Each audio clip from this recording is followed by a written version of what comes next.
సాధారణంగా మనం జలుబు చేస్తే అంతగా పట్టించుకోం. మన పనులు మనం చేసుకుంటూనే ఉంటాం. కానీ కోవిడ్ రాకతో జలుబు, దగ్గు, గొంతు నొప్పి లాంటి వాటిని నిర్లక్ష్యం చేసే పరిస్థితి లేదు. ప్రస్తుతం ఉన్న ఒమిక్రాన్ ఇవే లక్షణాలతో వ్యాపిస్తూ ఉండడం చూస్తున్నాం.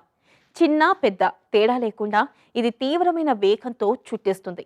ఈ సమయంలో జలుబు, ఫ్లూ, కోవిడ్లకు ప్రథమ చికిత్స చేసే మందుల కిట్ ఇంట్లో ఉండడం అవసరం. మరి అలాంటి కిట్లో ఏముండాలో ఇప్పుడు తెలుసుకుందాం.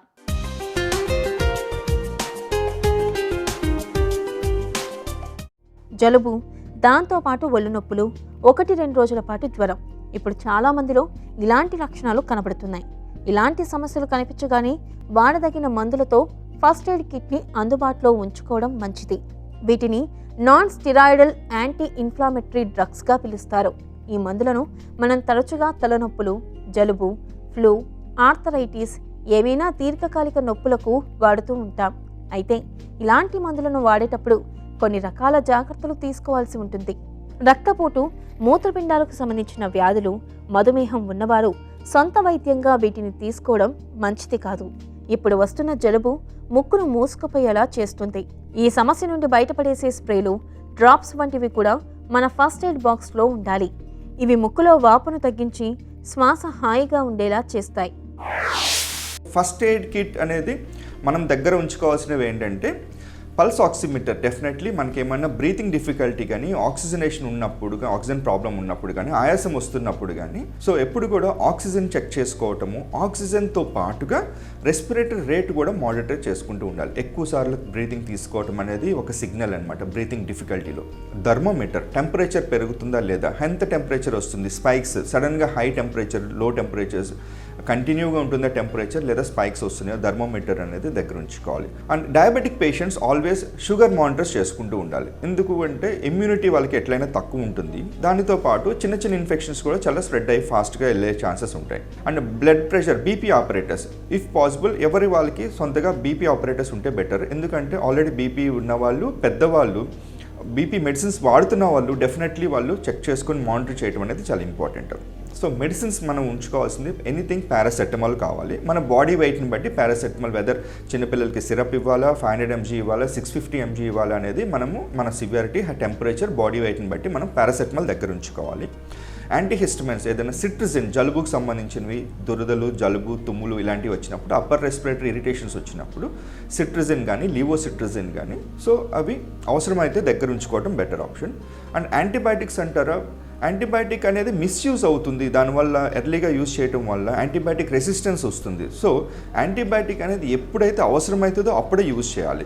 అండ్ కాఫ్ సిరప్స్ అనేవి చాలా ఇంపార్టెంట్. కొన్నిసార్లు ఆ కాఫ్ వచ్చినప్పుడు కంటిన్యూస్ రికరెంట్ కాఫ్తో, సోర్ థ్రోట్ రావడంతో డ్రై కాఫ్ స్టార్ట్ అవుతుంది పేషెంట్స్కి most of the time. So cough syrups might be helpful. And gastric tablets కూడా యూజ్ చేసుకుంటూ ఉండాలి.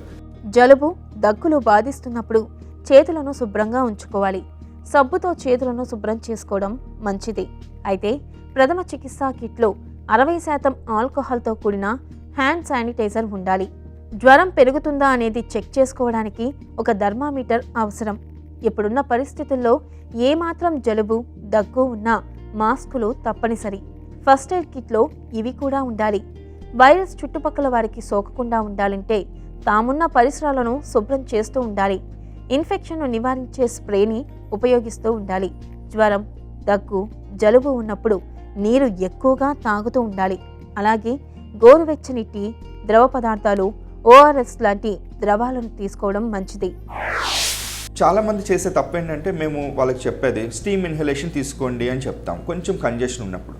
కానీ పేషెంట్స్ స్టీమ్ అంటే హాట్ వాటర్లో అన్నీ మిక్స్ చేసి, కర్పూరం అని, అగరబత్తీలని, నెక్స్ట్ జిందా తిలిస్మాత్ అని అన్నీ మిక్స్ చేసి ఎక్కువగా పీల్చుకోవటం వల్ల మన నోస్లోను, థ్రోట్లో ఉన్న మ్యూకోజా మొత్తం డిస్టర్బ్ అయిపోయటం వల్ల నాసల్ కంజెషన్ వచ్చి, తర్వాత పోస్ట్ నాసల్ డ్రిప్లో అదే ముక్కులో ఉన్నది చీమిడిలాగా తయారై మనం మింగటం వల్ల థ్రోట్ ఇన్ఫెక్షన్స్ వచ్చి క్రాస్ ఇన్ఫెక్షన్స్ అవుతూ ఉన్నాయి.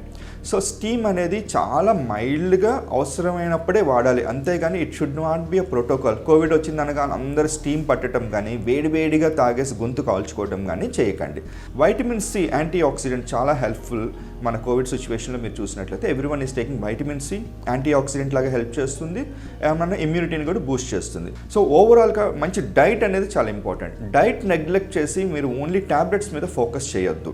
ఓన్లీ ట్యాబ్లెట్స్ తీసుకోవటం, అన్నం తినకపోవటం లేదా రొటీన్ డైట్ తీసుకోకపోవటం వలన మీకు జనరల్ వీక్నెస్ వస్తుంది. ఈ వీక్నెస్తో మెడిసిన్స్ కూడా సరిగా పనిచేయవు. సో మంచి డైట్, టైమ్లీ మెడికేషన్ అండ్ ఎప్పుడు ఏ మెడిసిన్ వాడాలో అప్పుడు యూజ్ చేయాలి. అన్నెసెసరీగా స్టిరాయిడ్ మిస్యూజ్ చేయకండి. సో ఇలాగ మిమ్మల్ని మీరు ప్రొటెక్ట్ చేసుకుని రెగ్యులర్గా మానిటర్ చేసుకోవటం వలన తొందరగా ఈ ప్రాబ్లం నుంచి బయటికి రావచ్చు. మనం నివాసం ఉన్న ఇళ్లల్లో గాలి పొడిబారిపోవడం వలన పొడి దగ్గు వస్తూ ఉంటుంది. వైరస్లు తేమ ఉన్న వాతావరణంలో కంటే పొడిగా ఉన్న వాతావరణంలో ఎక్కువగా జీవిస్తూ ఉంటాయి. అలా జరగకుండా ఉండాలంటే గాల్లో తేమను పెంచే హ్యూమిడిఫైయర్లను వాడటం మంచిది. జలుబు నుండి ఉపశమనం కలిగించడంలో జింక్ సప్లిమెంట్లు చాలా బాగా ఉపయోగపడతాయి. సాధారణ జలుబు, ఫ్లూ ఉంటే అక్కర్లేదు, కానీ కరోనా ఉంటే మాత్రం పల్స్ ఆక్సిమీటర్ అవసరమవుతుంది. కనుక ఇప్పుడున్న పరిస్థితుల్లో పల్స్ ఆక్సిమీటర్ సైతం దగ్గర ఉంచుకోవడం మంచిది. సాధారణ ఆక్సిజన్ స్థాయి 95% నుండి 97% వరకు ఉంటుంది. కోవిడ్ వలన ఆక్సిజన్ స్థాయి పడిపోతున్నట్టయితే వెంటనే వైద్యుని సంప్రదించాల్సి ఉంటుంది.